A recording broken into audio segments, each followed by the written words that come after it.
안녕하세요. 오늘도 사연 살롱을 찾아주셔서 감사합니다. 다들 이번 명절은 무탈하게 잘 지내셨나요? 저도 한때는 며느리였던 시절이 있던 사람이라 1년에 2번 있는 큰 명절이 얼마나 부담스러운 일인지 너무나 잘 알고 있습니다. 저는 거기에 설상가상으로 시댁 식구들은 많은데 며느리는 저 하나였어요.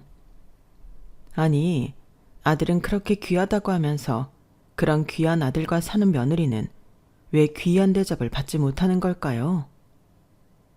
결혼 생활이 길지 않았기 망정이지 소위 말하는 검은 머리 팥뿌리가 될 때까지 살았다면 저는 그게 제일 불만이었을 거예요.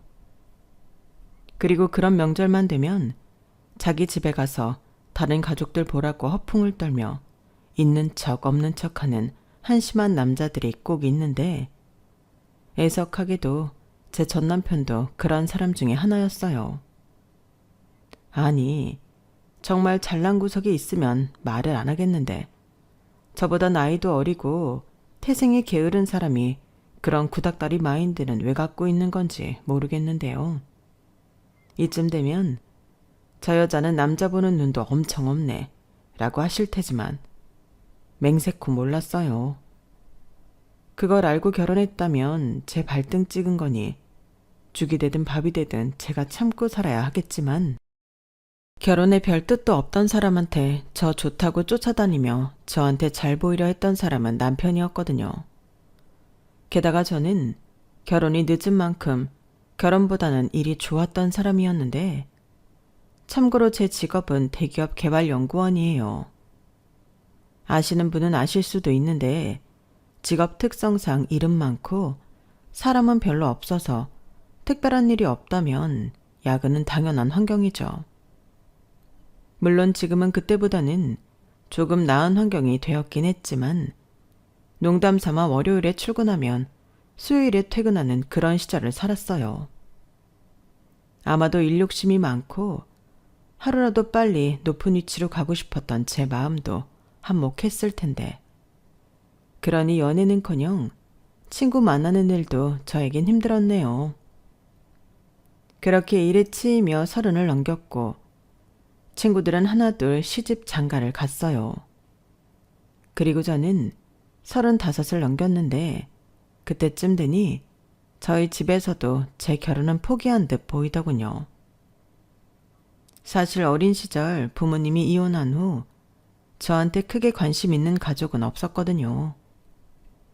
그래서 저 하고 싶은 대로 하고 잔 편이었는데 그때는 저 역시 제 인생에 결혼은 없는 줄 알았어요. 하지만 인생은 저를 유부녀의 길로 안내했고 그 시작은 생뚱맞았는데요. 어느 날 갑자기 친구로부터 엉뚱한 소개팅 이야기를 듣게 되었어요. 친구 말로는 남자가 집안 돈도 많고 능력도 좋은데 사람은 더 괜찮다며 이런 남자는 빨리 잡는 게 임자라고 무조건 소개팅을 해야 한다고 호들갑을 떨더라고요. 어찌나 난리인지 친구의 반응에 만나기도 전에 질려버린 저는 그렇게 아까운 남자면 너나 하라고 거절했는데요. 야, 나 작년에 결혼한 거 잊었냐? 하긴 바빠서 베프 결혼식 날도 주말 근무하다 늦으셨지? 내가 그때만 생각하면 너랑 확 절교를 했어야 했는데 축의금 금액이 너무나 감동적이라 그러지 못했다. 아쭈, 그러셔? 왜? 액수 보니까 절교하긴 아깝더냐? 그래, 나애 많이 낳을 거야. 돌잔치 때마다 기대한다. 아무튼 이 얘기 하려고 했던 게 아니고 너 무조건 소개팅 해. 우리 그이가 아는 동생인데 얼마 전에 같이 술 마셨거든? 근데 사람이 너무 괜찮더라고. 요즘 연상연하 유행인 거 알지? 너같이 능력 있는 여자한테는 귀엽고 애교 많은 사랑스러운 연하남이 어울리지. 솔직히 나도 싱글이었으면 너한테 소개 안 하고 내가 만났다. 뭐 얼마나 대단하길래 이렇게 호들갑이야? 어디 얼굴이 공유라도 닮았나? 공유 스타일이 아니고 이종석 스타일. 연하라니까. 근데 얼굴만 반반한 게 아니야. 너처럼 대기업 다녀. 대학도 캐나다인가 외국에서 다녔던데? 야, 됐다. 그런 남자가 나이도 많은 나를 왜 만나냐? 이미 1차 검증 끝났거든. 그 남자가 먼저 소개시켜줄 여자 없냐고 해서 내가 네 사진 보여줬는데 말이지. 마음에 든대. 너 만나보고 싶대. 원래 이상형도 능력 있는 커리어 우먼이라고 하더라. 능력하면 우리 한율이 아니겠냐? 땡땡전자 핵심개발연구원. 더 뭐 중간에서 리베이트 먹기로 했냐? 왜 이렇게 비행기를 태워? 그리고 그 남자 능력 있는 여자 등골 빼먹는 얼굴만 반반한 제비 아냐? 돈 많고 나이 많은 여자만 골라서 접근하는 거 아니냐고. 나는 능력은 있지만 돈은 많지 않은데. 야, 됐어. 너는 순수하지가 못해. 돈은 너보다 그 남자가 더 많거든? 나는 기껏 노처녀 친구 좋은 짝 만나게 해주려고 이렇게 노력을 하는데 너는 왜 이렇게 비협조적이냐? 혹시 나 몰래 연애하다 남자한테 크게 당한 적 있냐? 뭐래? 내가 당할 사람으로 보여? 그만큼 관심도 없고 시간도 없어 그러지. 그럴 시간 있으면 아무것도 안 하고 잠만 쭉 몰아서 자고 싶다. 대기업에 다니면 뭐하나? 저렇게 삶의 질이 떨어졌는데. 그러니까 그럴수록 연애를 해야 한단 말이야. 앞으로 봐라. 나이는 더 먹지 몸과 마음은 외롭지. 옆에 같이 있어줄 사람이 필요하다고. 너 잔말 말고 소개팅해. 네가 축의금을 두둑히 한 은혜를 내가 이렇게 갚겠다. 저는 그렇게 친구의 집요한 오기로 소개팅 자리에 나가게 되었어요. 그리고 친구 말대로 한눈에 외모가 반반한 남자를 소개받게 되었는데 생긴 것도 괜찮은데 말투와 매너는 더 괜찮더군요. 솔직히 친구가 아무리 입에 침이 마르도록 자랑을 했어도 믿지 않았거든요. 그렇게 괜찮은 사람이 왜 여자친구가 없어서 연상녀를 소개시켜 달라고 할까? 만나보고 아니면 친구한테 뭐라고 해줄 생각이었는데 오히려 제가 한 방 먹은 기분이었어요. 그만큼 그 남자는 참 괜찮은 사람이었고 특히 활짝 웃을 때 들어가는 보조개가 남자지만 너무 예뻤는데 저도 모르게 홀린 듯 그 남자한테 빠지고 말았어요. 그 남자한테는 일종의 부티가 흘렀거든요. 그 부티라는 게 돈이 많아 보인다는 뜻이 아니라 사랑 많이 받고 자란 구김살 없는 막내 아들 같은 분위기였는데요. 실제로 대화를 나눠보니 위로 누나가 둘이 있고 오랜 노력 끝에 얻은 귀한 막내이자 장손이라 식구들의 사랑을 한 몸에 받았다고 하더라고요. 그리고 친구 말처럼 그 남자 집이 꽤 살았는데 서울은 아니지만 지방 도시에서는 나름 유명한 부자라는 것 같았어요. 3대째 내려오는 생갈비집을 해서 돈을 아주 많이 벌었다고 하던데 그래서 아들이고 딸이고 모두 대학은 유학을 보내 마치게 했고 중고등학교 때도 방학이면 미국이다 호주다 캐나다에 어학연수를 보냈다고 했는데 얘기를 들어보니 진짜 집에 돈이 많긴 한 것 같았어요.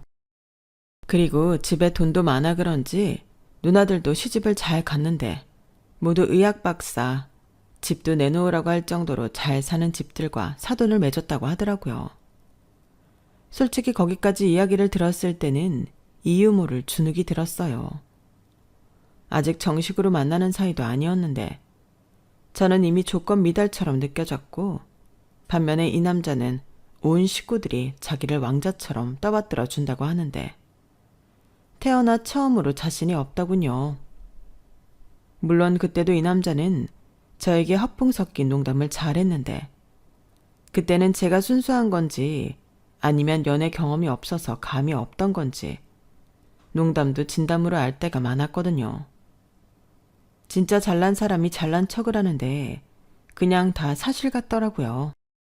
그리고 정식으로 만나는 건 아니었지만 한 3번인가 4번째 만날 때 이 남자가 정식으로 저에게 사귀고 싶다고 했고 결혼을 전제로 만나자고 했는데 과연 결혼까지 가능할까? 의구심이 들면서 거절하지 못했어요. 제 마음도 이미 그 남자에게 넘어간 상태였거든요.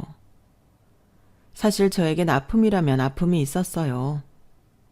앞서 잠깐 언급했지만 부모님 이혼 후 저에게 관심을 가진 사람들이 아무도 없었기에 저는 늘 혼자 모든 결정을 다 해야만 했고 마음이 많이 외로웠는데요. 그렇다 보니 저는 어릴 때부터 걱정 없고 티 없이 자란 사람에 대한 부러움과 동경이 있었어요.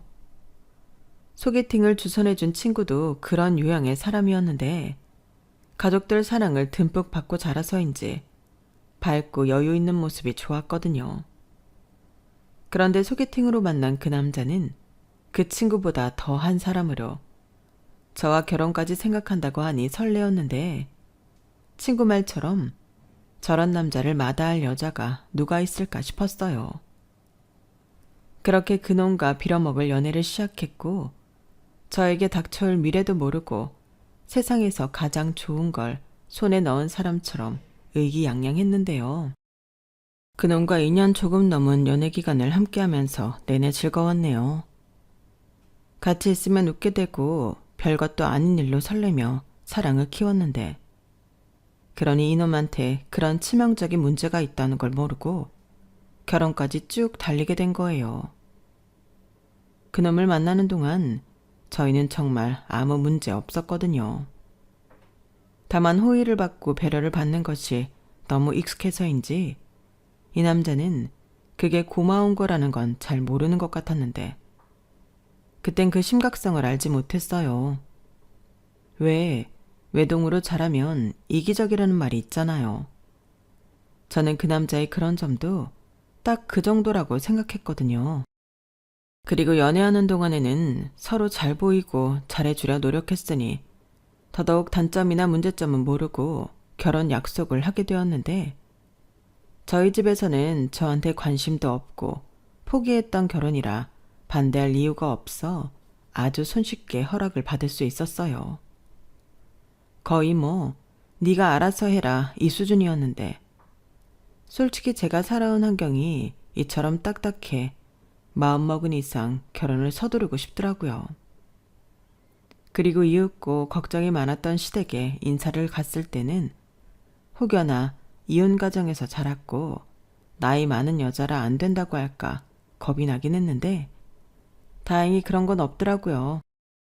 예비 신랑이 된 그 남자 말대로라면 이미 제 얘기를 가족들에게 전부 했고 무조건 저랑 결혼할 거라 반대해도 소용없다고 손을 써놨다고 했는데 그래서인지 제가 긴장을 잔뜩 하고 그 집에 방문했음에도 식구들이 새 식구 될 사람이 왔다며 저를 열렬히 반겨주는 분위기였어요. 거기에 가족 구성원 중에 여자들이 많아 그런지 집안 분위기도 밝고 좋았는데 뭔가 나도 여기에 소속되었다는 이상한 만족감에 예비 시댁에 갈 때마다 즐거웠어요. 하지만 그것도 어디까지나 예비 시댁이었을 때나 해당되는 말이었는데 그 예비라는 단어가 빠지니 시댁은 시댁이더군요. 며느리는 절대 그 소속이 될 수 없다는 걸 결혼 생활 내내 느꼈거든요. 하지만 그런 제 미래도 모르고 저는 좋다고 결혼 준비에 들어갔고 신혼집은 차가 없는 제 편의를 봐준다며 남편과 시댁에서 제가 다니는 회사 통근버스 정류장 근처에 매매할 수 있도록 배려해줬는데 매매할 때 필요한 계약금을 시댁에서 모두 지원해 주셨어요. 물론 전부를 해줬다면 너무 감사했겠지만 그러면 제가 너무 기울어진 결혼을 하는 것 같아 2억의 대출금을 끼고 작은 9억 아파트를 매매했는데요. 이후 대출금은 남편과 제가 노력해 갚기로 했죠. 우선 거기까지는 아무 문제가 없었어요. 하지만 문제는 결혼식장이었고 저희 가족은 서울, 시댁 가족들은 지방에 있다 보니 한쪽은 꽤 먼 거리를 이용해야만 했는데 저는 당연히 서울에서 결혼하게 될 줄 알았죠. 하지만 그건 어디까지나 저와 저희 가족들의 생각이었고 시어머니는 무조건 결혼식은 시댁이 있는 지방에서 해야 한다고 하셨는데요. 여기도 지방이긴 하지만 고속도로만 타면 2시간이면 오잖아. 서울에서 하나 여기서 하나 뭐가 다르니? 내가 우리 가게에서 손님들 접대도 좀 하고 그러라고 하니까 네가 맞춰라. 바깥 사돈께도 네가 잘 말씀드리고 라고 단호하게 말씀하시는데 저는 생각지도 못한 일이라 적지 않게 당황했어요. 저는 태어나 서울을 단 한 번도 벗어난 적이 없었고 친척들은 몰라도 친구들이나 회사 동료들에게 제 결혼식 하나 때문에 차 끌고 고속도로 타라고 하기가 참 민망하더라고요. 게다가 남편 회사 사람들도 참석하기는 서울이라 더 편할 텐데도 시어머니는 그건 양보할 수 없다고 하셨고 내가 그동안 뿌린 게 많아서 그래. 니들 손님 규모에 비하면 내 손님 규모는 그 배가 넘는다. 니들이 그 돈 충당해 줄 수 있는 거 아니잖아. 그리고 회사 사람들이건 친구들이건 오기만 하면 내 가게에서 맛있는 고기도 먹을 수 있는데 오히려 좋은 거 아니니? 라고 물러설 기미가 보이지 않는데 남편도 이번 일은 저더러 양보하라고 하더군요. 우리 엄마가 누나들 결혼식도 그렇고 축의금으로 뿌린 게 많아서 그래. 내가 마지막 결혼이니 이번에 뿌렸던 거 다 수거하려고 그러는 거야. 자기가 이번 일은 이해해줘. 아니, 그래도 그렇지. 평생 한 번 있는 결혼식인데 이걸 양보하면 나는 웨딩드레스 뭘 입으라고. 그리고 누나들은 전부 서울에서 했다며. 그야 누나들은 딸이니까. 원래 결혼식은 남자 쪽 입김이 센 거 아니야? 우리 엄마 그때마다 관광버스 대절하고 결혼식 끝나고 내려와서 가게에서 한턱 내고 그랬어. 그럼 이번에도 그렇게 하시면 안 돼? 내 손님은 전부 서울 사람들인데 내려오라고 하면 좋아할 사람이 누가 있겠냐고. 그럼 오지 말라고 해? 그 정도 사람이면 안 오는 게 나아. 그래도 양심껏 축의금은 내겠지. 무튼 이번에는 자기가 양보해.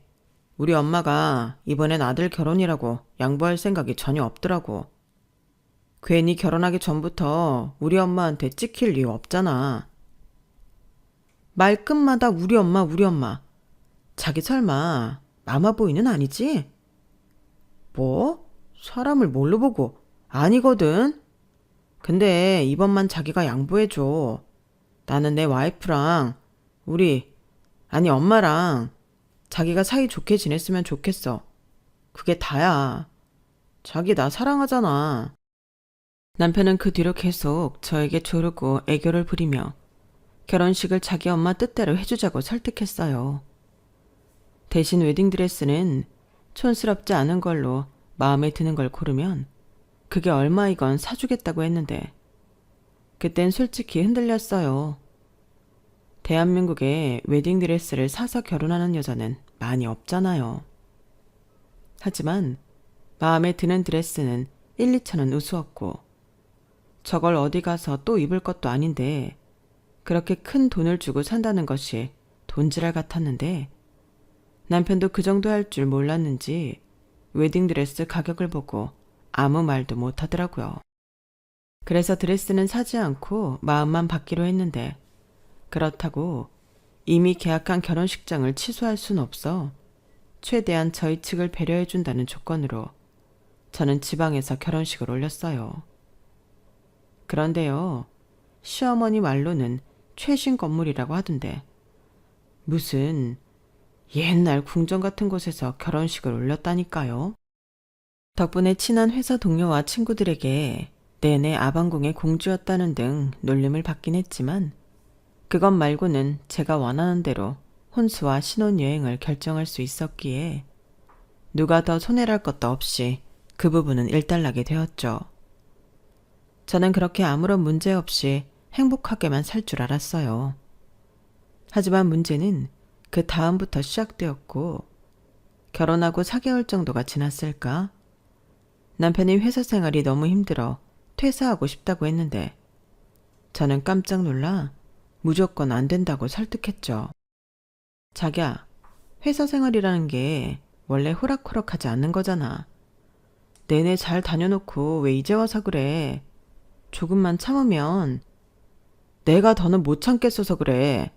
그 전에도 힘들었는데 겨우겨우 참고 다녔어. 이젠 한계라고. 나 조금만 쉬었다가 다른 회사로 이직할게. 미안하지만 이직이 뭐 그렇게 쉬워? 그럼 이직 준비를 하고 다음 회사 내정되면 그때 퇴사해. 그건 내가 이해할게. 나 좀 쉬자. 당분간은 아무 생각 없이 좀 쉬고 싶어서 퇴사하고 싶은 건데 바로 이직 회사를 구해놓고 쉬는 거면 그게 쉬는 거야? 당장은 생활비 문제도 있고 자기가 부담해야 할 부분이 많아지겠지만 대신 내가 용돈 달라는 말은 안 할게. 아니, 돈 문제도 돈 문제지만 그렇게 쉬기 시작하면 다시 회사 다니기 더 힘들어질까 봐 그래. 나도 힘들 때 많았어. 더럽고 치사해서 사표 쓰고 싶었던 적이 한두 번이 아니었다고. 그래도 버텨야지. 회사에서 자르겠다고 하는 것도 아닌데 어렵게 들어간 회사 아깝지 않아? 나는 회사 어렵게 들어가지 않았는데. 그리고 왜 힘든데 버텨? 그런 마인드가 나를 숨막히게 하는 거야. 자기도 은근히 꼰대 기질이 있어. 내가 이래서 조직 생활에 취약하다니까? 아무튼 내 인생이니까 내가 결정할 거고 최대한 자기한테 피해는 주지 않도록 노력할게. 이쯤 되면 저는 남편이랑 사는 게 아니라 낳지도 않은 아들이랑 사는 것 같았는데 자식이 말을 안 들을 때 부모 가슴이 얼마나 답답한지 미리 경험한 기분이었어요. 그리고 제가 더 설득할 새도 없이 남편은 회사를 그만뒀는데 그게 결혼하고 5개월이 채 되지 않았을 때였어요. 그 후 생활비는 온전히 제 몫이었고 뭐 애도 아직 없고 두 식구 먹고 살 정도는 제 벌이로 큰 부담은 아니었는데 그래도 이게 은근히 기분이 별로였죠. 아무리 결혼을 했다고 하지만 제가 다 큰 성인 남자를 부양해야 할 의무는 없잖아요. 하지만 남도 아니고 남편이 정신적으로 그렇게 힘들다고 하니 울며 겨자 먹기 식으로 남편의 뜻을 존중할 수밖에 없었는데 제 주변에서도 이런 사실을 알고 저한테 위로의 말을 전하곤 했어요. 괜히 남편 우울증 와서 힘든 것보다 그게 더 나아. 자기 신랑 아직 어리고 능력 있잖아. 좀 쉬다 보면 금방 재취업하겠지. 그 정도 스펙이면 어디든 못 가겠어?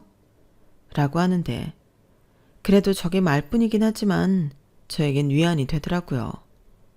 그리고 이미 엎어진 물, 저도 그렇게 생각하고 싶었는데요. 여기서 문제가 끝이 아니라는 거였어요. 시댁에서 남편이 회사를 그만둔 사실을 알고 그달부터 남편 용돈으로 200만 원씩 입금을 해주고 있었다는 사실을 나중에 알았거든요. 그러니까 남편은 퇴직금에 매달 200만 원씩 돈이 들어오고 있었는데 그러니 몇 달이 지나도 이 남자가 재취업할 생각이 없어 보였죠. 솔직히 저라도 그럴 것 같았어요. 그런데 저한테 피해주지 않겠다는 남편은 그 후로 6개월이 지나도록 생활비 한 번을 주지 않았고 그럼 집에서 받는 용돈에서라도 생활비를 달라고 했더니 남편이 발끈하며 이렇게 말했어요. 뭐? 지금 백수한테 생활비를 내놓으라는 거야? 자기 진짜 너무한다. 백수라도 매달 어머니한테 용돈 받잖아. 아무리 생각해도 자기가 그 용돈 때문에 구직 활동을 더 안 하는 것 같아. 집 대출금, 공과금, 식비까지. 지금까지 나 혼자 부담하고 있는 거 알지? 내가 왜 취직할 생각도 없는 자기를 위해 그 많은 돈을 혼자 부담해야 해? 그렇게 말하니까 좀 서운하네. 막말로 이 집은 우리 집에서 계약금 해줘서 구한 거고 나도 결혼하고 4개월 정도는 자기한테 월급 통장 맡겨서 같이 부담했잖아. 그래, 그땐 그랬었지. 근데 지금은 직장이었던 시간보다 실직자로 지낸 시간이 더 길고 나는 회사 나가지만 자기는 내내 집에서 게임하고 놀잖아. 이 집에서 가장 오래 가장 많이 먹고 쓰는 사람은 자기인데 자기도 뭔가 내놓을 수 있으면 내놔야지. 그렇다고 집에서 나 쓰라고 주는 용돈을 달라고? 벼룩의 간을 빼먹어라. 이건 말 그대로 용돈이야. 우리 엄마가 나 기죽지 말라고 주는 용돈. 무슨 와이프가 시어머니가 주는 쌈짓돈까지 탐을 내냐? 뭐? 그럼 언제까지 이렇게 살 건데? 구체적인 날짜라도 얘기를 해. 그래야 나도 뭐라도 기대할 수 있잖아. 아님 퇴직금 받은 거라도 나한테 맡기든가. 싫어. 그건 내 비상금인데 왜 자기한테 맡기냐? 자기도 가만 보면 내 돈줄을 전부 틀어쥐려고 하는 경향이 있어. 그건 옳지 않아. 이건 내가 싫어도 참고 회사 다닌 보상금이라고. 그리고 이미 반절은 쓰고 없어. 뭐? 퇴직금을 벌써 건드렸다고? 솔직히 얼마 되지도 않았고 카드 쓴 게 있어서 카드값 메꿔야 해서 어쩔 수 없었어. 지금도 이 난리인데 내가 자기한테 카드값 내달라고 했어 봐. 그럼 자기가 가만히 있었을까? 나도 최대한 자기 배려하는 거야. 그리고 내가 왜 집에만 있겠어. 나가면 다 돈이니까. 자기 눈에는 내가 생각도 없이 먹고 노는 걸로 보이겠지만 나 사실은 엄청 고민하고 또 노력하고 있다. 그래서 나더러 지금 고마워하라는 말이야? 그건 아니지만 쪼지 말라고. 다 때가 되면 노는 것도 지겨워지고 일하고 싶어지겠지.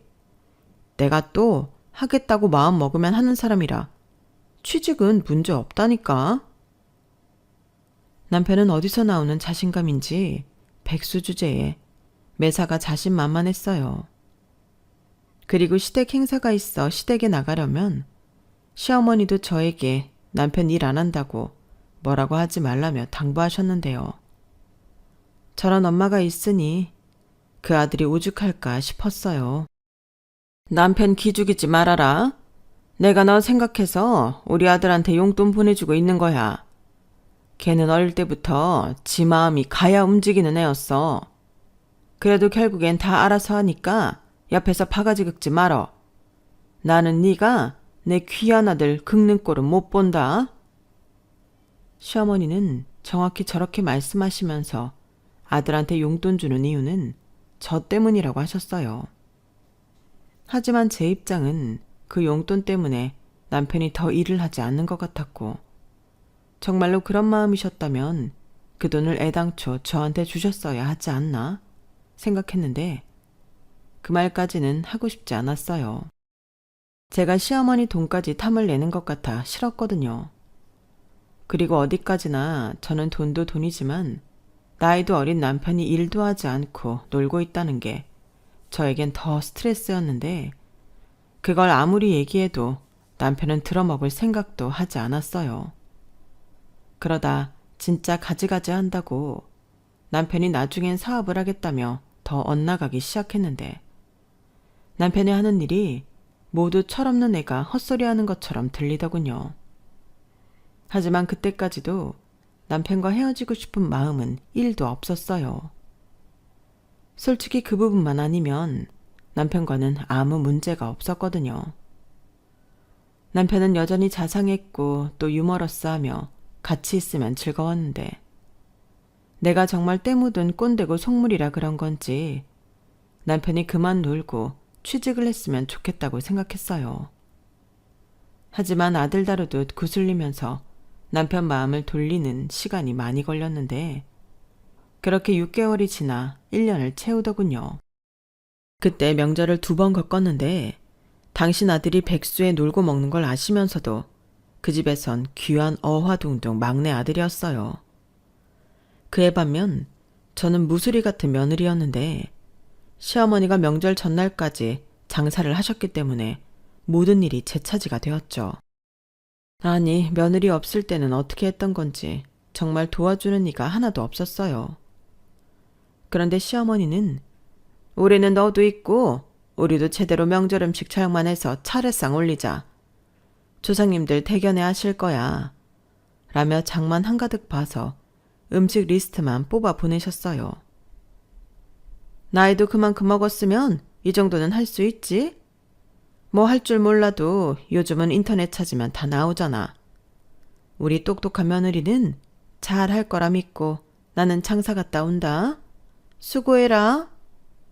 이런 식으로 온전히 명절 음식을 저에게 모두 맡기셨는데 저는 혼자 죽을 수 없어 남편이랑 같이 하려고 했죠. 그런데 한 번은 뭣도 모르고 저랑 음식을 했던 남편은 다음 명절엔 고향 친구들이랑 약속이 있다며 일찍이 내뺐고 정말 분노에 차서 음식을 만들었는데 나중에 신우들이 와서는 음식이 싱겁다, 모양이 안 예쁘다 말이 많더군요. 그것도 꼴보기가 싫고 그 입으로 제가 만든 음식 들어가는 것도 짜증났는데 남편은 지가 백수라는 게 쪽팔린 건지 아니면 뭐라도 자랑을 하고 싶었던 건지 없는 얘기를 하며 허풍을 떨었는데 그 모습은 과히 충격적이었어요. 남편 말만 들으면 남편은 놀기만 하는 게 아니고 계획이 다 있고 저는 그것도 이해 못하고 속도 좁아서 나의 어린 남편에게 잔소리를 하지만 자기가 워낙에 논리적이라 제가 깨갱하고 사는 줄 알겠더라고요. 그렇게 뻔뻔하게 자기 식구들에게 뻥을 날린 남편은 나중에 집에 오는 길에 자기가 한 말이 민망은 했는지 저에게 아니 우리 가족들이 걱정할까봐 안심시키느라 내가 좀 오바했지. 근데 전부 거짓말은 아니야. 나 진짜 계획 있잖아. 라며 자기가 왜 뻥을 쳤는지 변명을 하는데 듣고 싶지도 않았어요. 그렇게 2번의 명절을 지내니 이래서 며느리들이 명절 따위 없어졌으면 좋겠다고 하는 거구나. 그 마음을 100번 1000번 이해할 수 있었는데 남편이란 사람은 명절이면 자기 집에 가서 왕자 대접 받을 생각만 하더군요.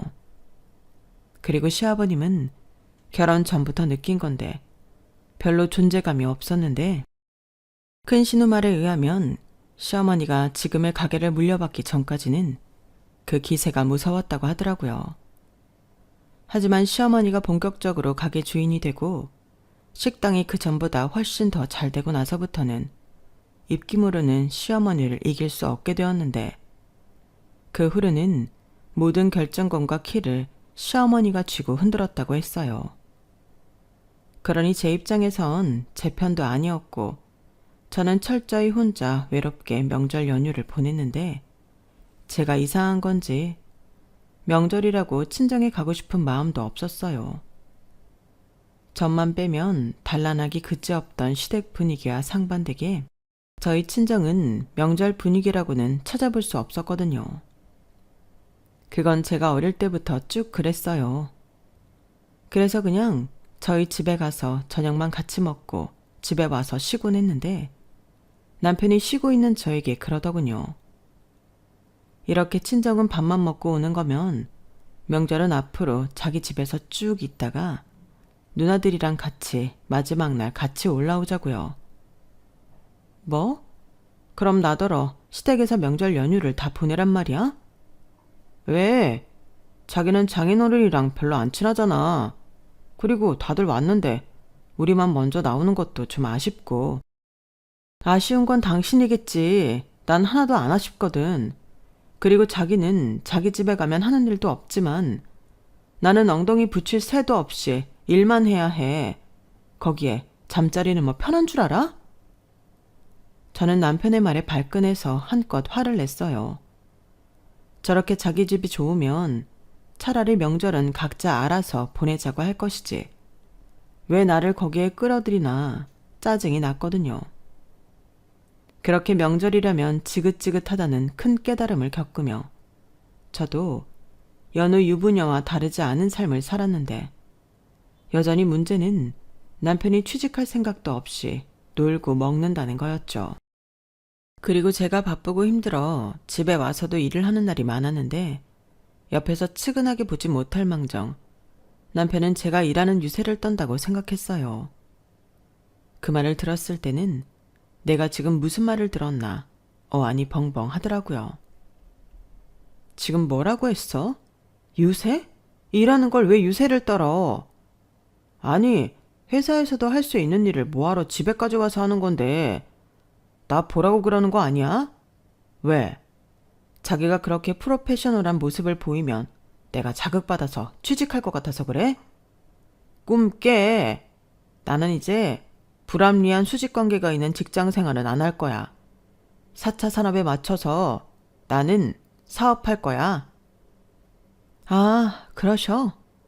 아무튼 취직 생각은 없다는 거네. 그런 말이지. 전부터 얘기하고 싶었던 건데 생활비는 백수라서 못 준다고 치고 집안일이라도 해. 돈이 없으면 몸으로라도 때워야지. 나는 회사 다니고 바빠 죽겠는데 집안일까지 하는 건 불합리하잖아. 뭐? 지금 나더러 집안일을 하라고? 그래, 취직을 하지 않을 거면 주부로서 집안일이라도 하라고. 뭐? 주부? 내가 왜 주부야? 나는 밖에서 돈 벌지. 그럼 자기는 뭐 할 건데? 나는 주부 일을 하찮게 생각하지 않거든.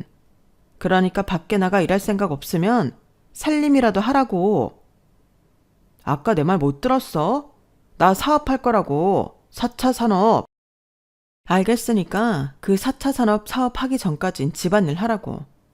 나한테 피해 안 준다며. 자기는 유세 떤다고 하지만 자, 봐봐.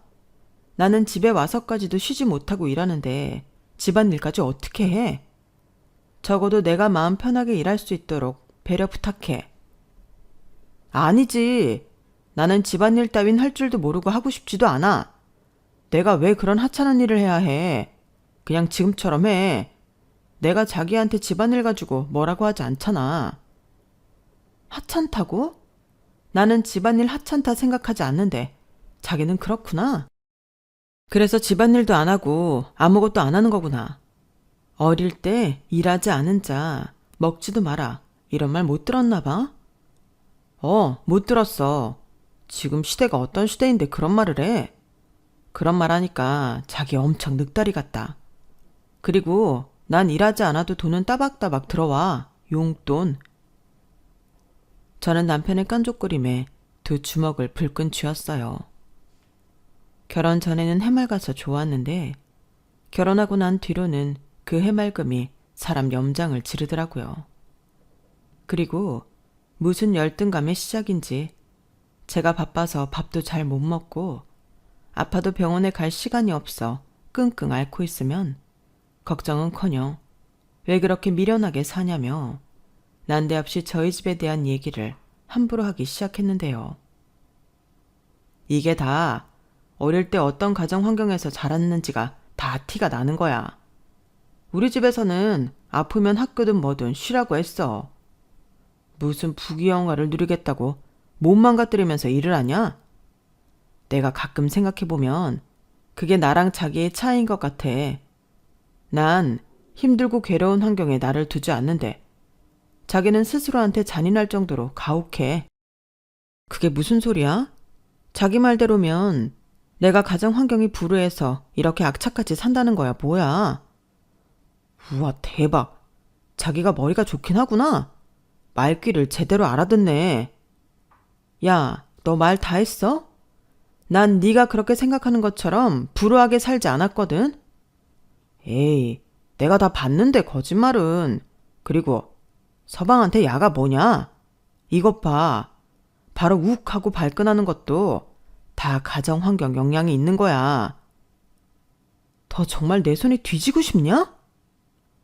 저는 남편의 말에 정색하며 화를 냈어요. 어쩌면 그게 완전하게 틀린 말이 아닐 수도 있는데 그런 말을 함부로 하니 참을 수가 없겠더라고요.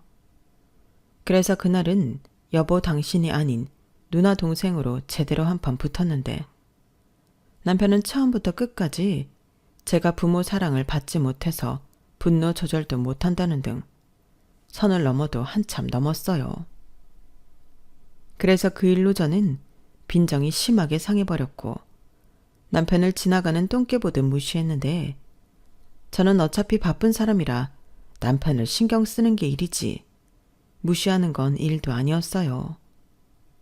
하지만 제가 대기업을 다니면서 일하는 것에 열등감이 있었던 남편은 제가 자기를 무시한다는 것을 참지 못했고 제가 겨우 지친 몸을 침대에 누이고 잠이 들었을 때 술에 취해서는 저를 깨웠어요. 그리고 한다는 소리가 뭐였는 줄 아세요? 야, 너 대기업 다닌다고 유세 떠냐? 우리 집이 너네 집보다 훨씬 잘 살고 우리 매형이 의사고 교수야. 쥐뿔 잘난 것도 없는 게 사람을 무시하고 지랄이야. 야, 너 서방님한테 똑바로 안 해? 죽을라고. 남자는 하늘, 여자는 땅이야.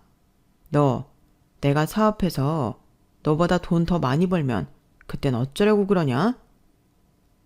지랄하고 자빠졌네. 야, 할 일 없으면 발이나 닦고 잠이나 자.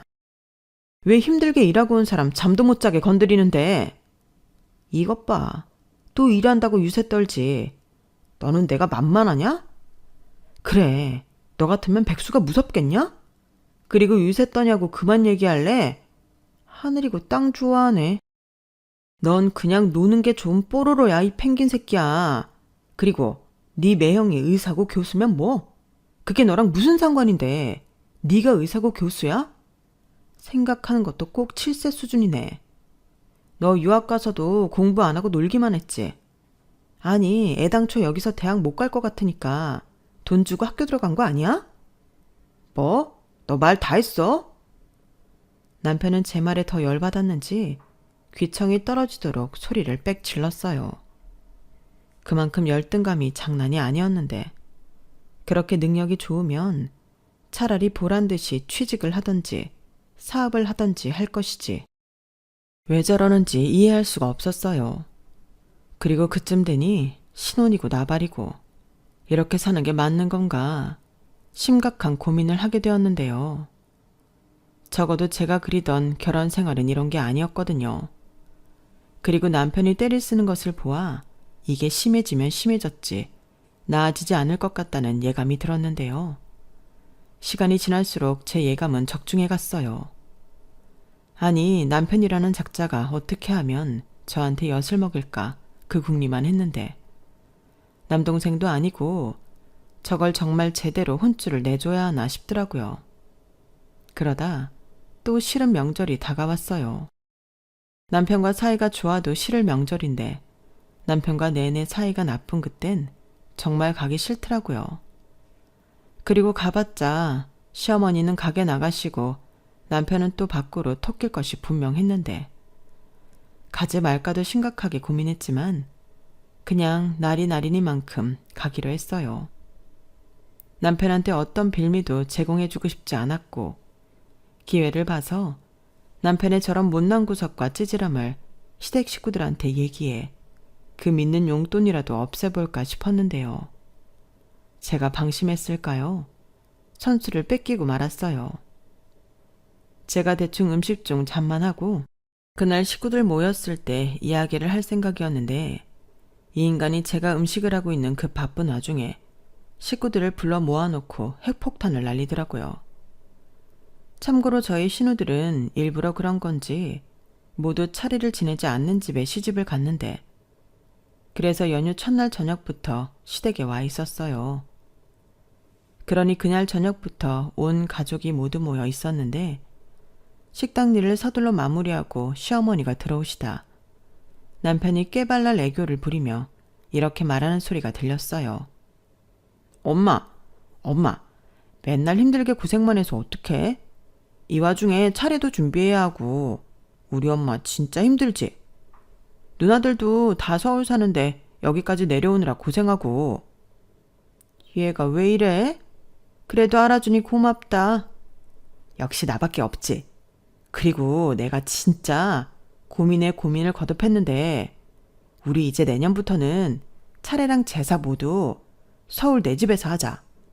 음식 장만도 다 우리 와이프가 할 거고 엄마 아빠랑 누나랑 매형은 두 손 무겁게 아니면 봉투 두둑하게 내 집으로 와. 뭐? 진짜?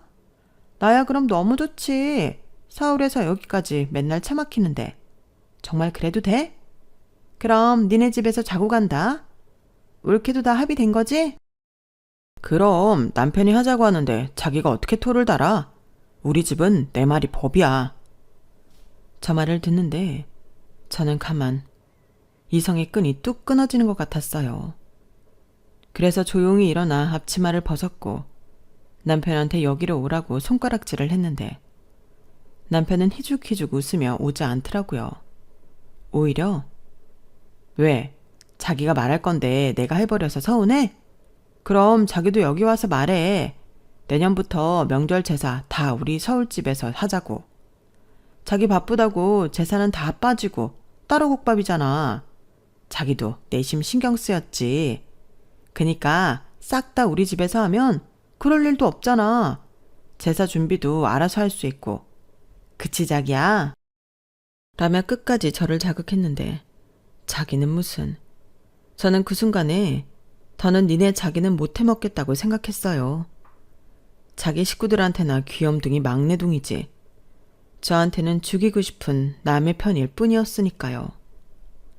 그리고 제가 벌어온 돈으로 먹고 사는 주제에 저런 겁없는 말을 한다는 것 자체가 저는 용납이 되지 않았는데 이렇게 된 이상 이혼하지 않으면 제가 바보 천치에 등신 머저리라고 생각했어요. 그렇게 저는 아무런 말도 하지 않고 짐을 쌌고 어렵긴 했지만 콜택시를 잡아 서울 집으로 가버렸는데요. 남편은 저를 따라오지 않더군요. 오히려 고마웠어요.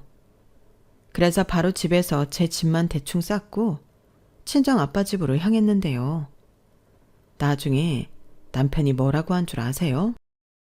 나는 자기가 장인어른이랑 사이가 안 좋으니까 친정에 갔을 거라고 생각도 못 했는데 라고 하는데 저걸 죽여 살려. 속으로 수없이 생각했어요. 하지만 이혼 도장 찍으면 어차피 남이 될 거 무시하면 그만이라고 속으로 돌을 닦았고 말빨이라면 지지 않는다고 생각하기에 똑같이 받아쳐줬어요. 그래? 근데 어쩌지? 네가 생각하는 것보다 나 우리 아빠랑 사이 되게 좋아. 그리고 더는 너같이 덜 큰 애랑은 못 살겠다. 우리 이혼하자. 뭐? 이혼? 지금 나랑 이혼을 하겠다고? 왜? 설마 내가 제사랑 차례 우리 집에서 하겠다고 했다고 보이콧 뭐 그런 거 하는 거야? 보이콧이 아니라 이혼이라고. 너 아까 잘도 말하더라. 제사와 명절 내 집에서 하겠다고. 그러니 네 집에서 실컷 해. 진짜 쫌스럽다. 아니 여자가 시집을 왔으면 그 집 제사 지내는 건 당연한 일이지 뭘 그래. 난 자기 편의를 봐준 거야. 그래? 그럼 봐주는 김에 남은 내 인생의 편의도 좀 봐줘. 내가 왜 니네 엄마도 아닌데 너를 먹여 살려야 하는 건데? 뭐야? 아직도 그 얘기야? 너는 지겹지도 않냐?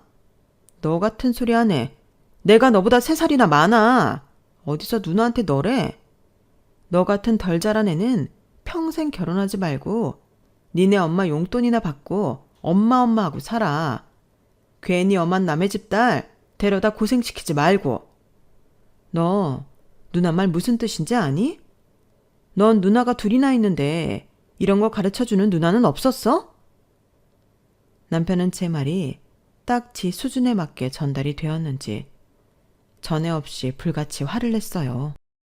그리고 친정으로 쳐들어왔는데 그땐 이미 저도 친정 아빠한테 이혼하겠다고 말씀을 드린 후였고 그 이혼의 이유도 설명을 드렸는데 원래 무뚝뚝한 성격이라 그때는 뭐라고 말이 없으셨어요.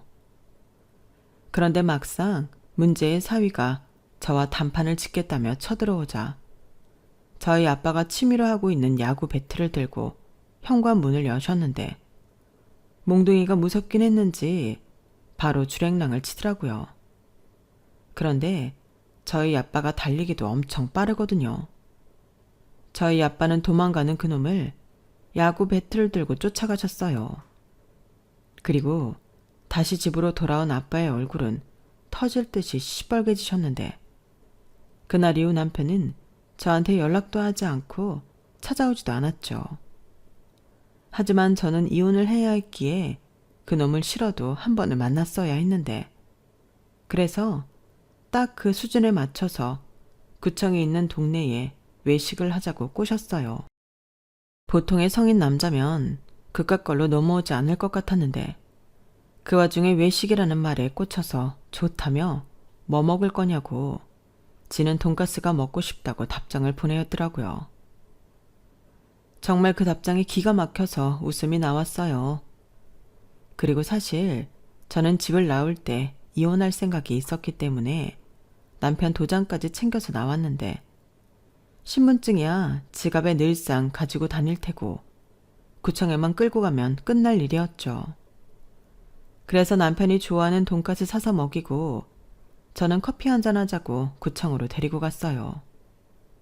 그러자 관공서에서 커피를 마시냐며 남편은 호기심 가득한 얼굴로 두리번거렸고 저는 이렇게 말했어요.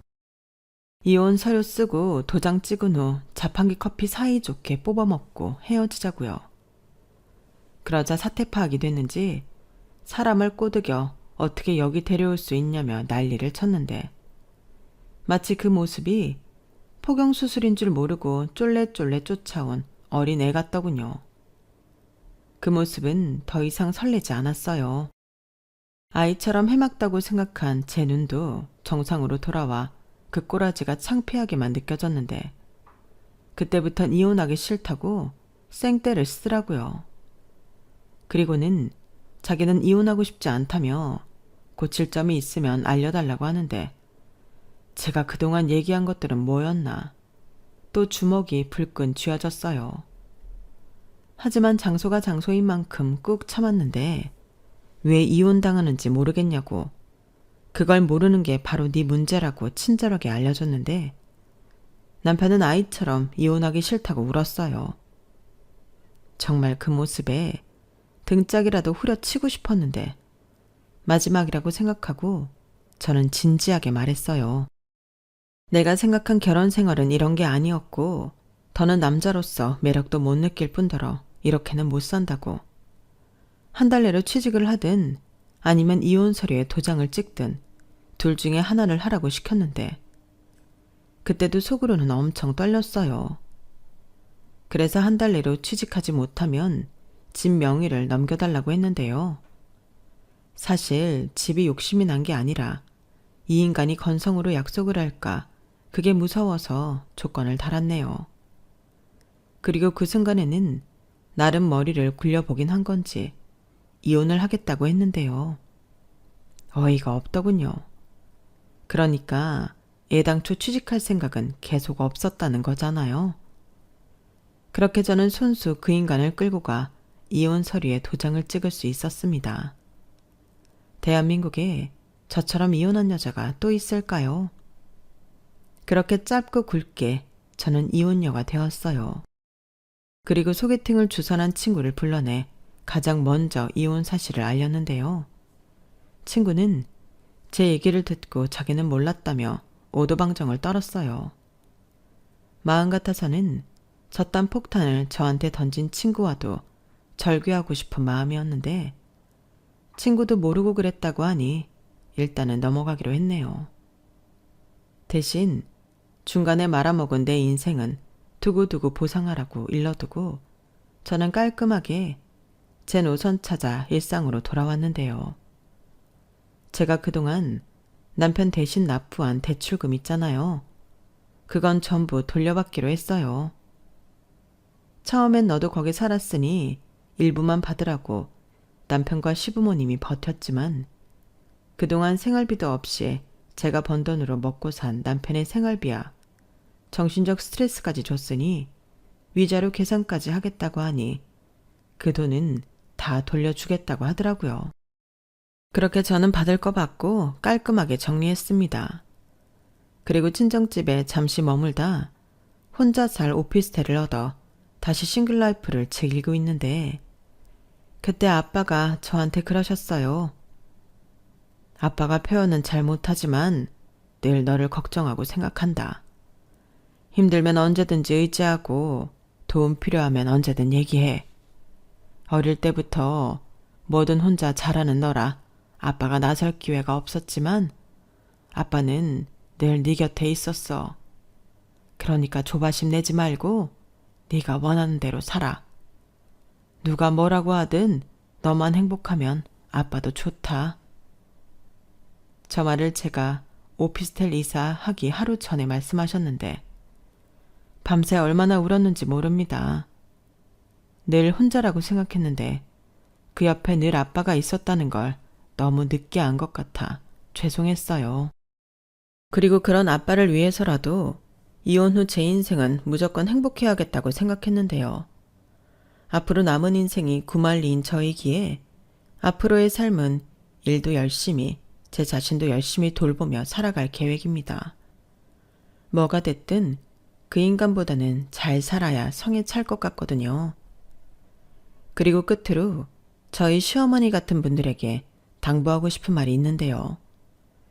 자식을 오냐오냐 키우는 부모님은 제발 이 사회에 방생하지 마시고 당신이 끝까지 책임지시길 부탁드립니다. 돈 없어 주눅 들고 마누라한테 기죽을까 걱정하지 마시고요. 평생 끼고 사세요, 제발. 이상 미성숙한 남자랑 살다 이혼한 여자의 사연이었습니다.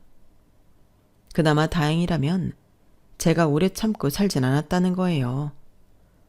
만약 더 참고 살았다면 더 어이없는 일을 많이 당했겠죠. 명절날 던진 그놈의 폭탄 덕에 도망쳐 나올 수 있지 않았나 생각하며 제 사연을 여기서 마치겠습니다. 명절 지나고 우리나라 이혼율이 급히 올라간대요. 그만큼 힘든 사람들이 많다는 건데 부디 이번 명절엔 이혼하겠다는 부부가 많이 없길 바랄 뿐이에요.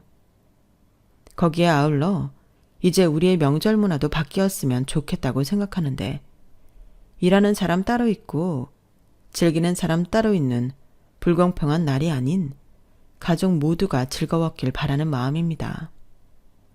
그럼 제 사연 끝까지 함께 해주셔서 감사드리고요.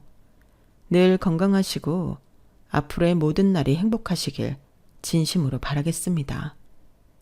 안녕히 계세요. 여러분, 사연 댓글에 응원과 현명한 조언 부탁드려요.